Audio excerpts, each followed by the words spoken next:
Halo, apakah Anda pernah mengalami masalah dengan vendor atau subkontraktor yang tidak bekerja sesuai dengan harapan Anda? Apakah Anda ingin tahu bagaimana cara mengatasi masalah tersebut tanpa merugikan diri sendiri?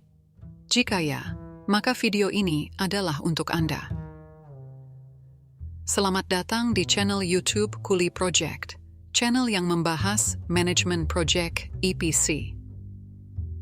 Di video kali ini, kita akan membahas tentang klausul terminasi, yaitu salah satu hal penting yang harus ada dalam kontrak kerjasama dengan vendor atau subkontraktor. Apa itu klausul terminasi? Mengapa kita perlu memasukkannya dalam kontrak? Bagaimana cara membuatnya? Simak penjelasan saya di video ini. Sebelum kita mulai, saya ingin mengajak Anda untuk like, share, dan subscribe channel YouTube Kuli Project agar tidak ketinggalan video-video menarik lainnya tentang manajemen proyek. Juga, jangan lupa untuk mengaktifkan lonceng notifikasi agar Anda selalu mendapatkan pemberitahuan setiap kali saya mengunggah video baru. Terima kasih atas dukungan Anda. Klausul terminasi adalah klausul yang mengatur hak dan kewajiban para pihak dalam hal terjadi pemutusan kontrak sebelum masa berakhirnya.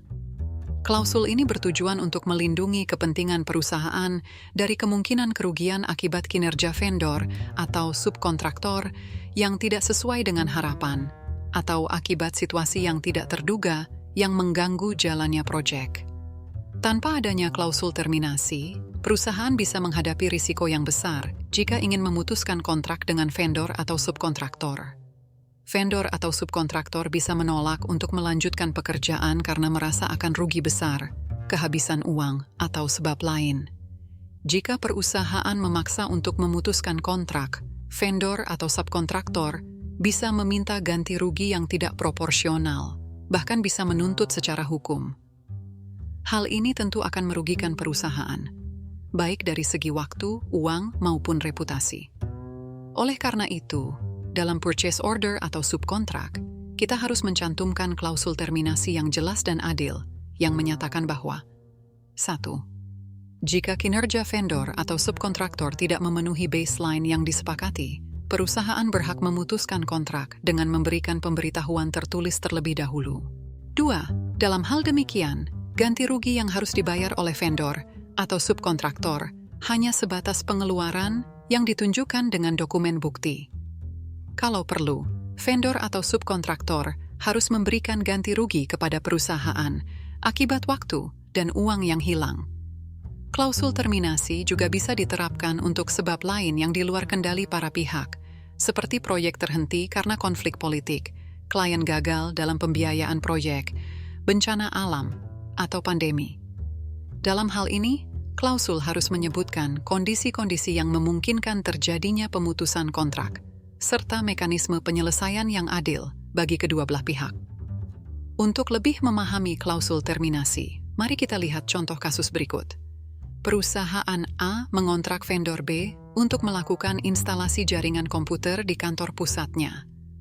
Kontrak berlaku selama 6 bulan dengan nilai 500 juta. Setelah 3 bulan berjalan, perusahaan A menemukan bahwa kinerja vendor B sangat buruk. Instalasi jaringan sering bermasalah, mengganggu operasional perusahaan A. Vendor B juga tidak responsif dalam menangani keluhan dan permintaan perbaikan.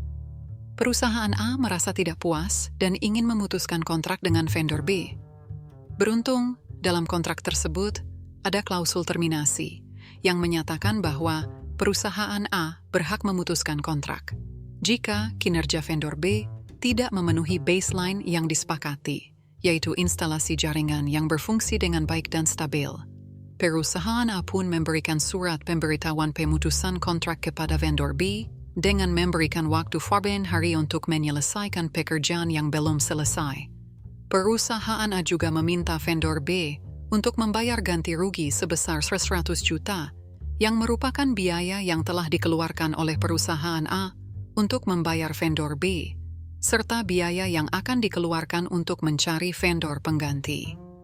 Vendor B tidak bisa menolak permintaan perusahaan A karena sudah terikat dengan klausul terminasi yang ada dalam kontrak. Dengan adanya klausul terminasi, perusahaan A bisa menghindari kerugian yang lebih besar dan bisa mencari vendor yang lebih kompeten untuk melanjutkan proyek instalasi jaringan. Vendor B pun harus bertanggung jawab atas kinerjanya yang tidak memuaskan dan tidak bisa menuntut ganti rugi yang tidak wajar. Demikian penjelasan saya tentang klausul terminasi. Semoga bermanfaat bagi Anda yang sedang atau akan berkontrak dengan vendor atau subkontraktor. Klausul terminasi adalah salah satu cara untuk melindungi kepentingan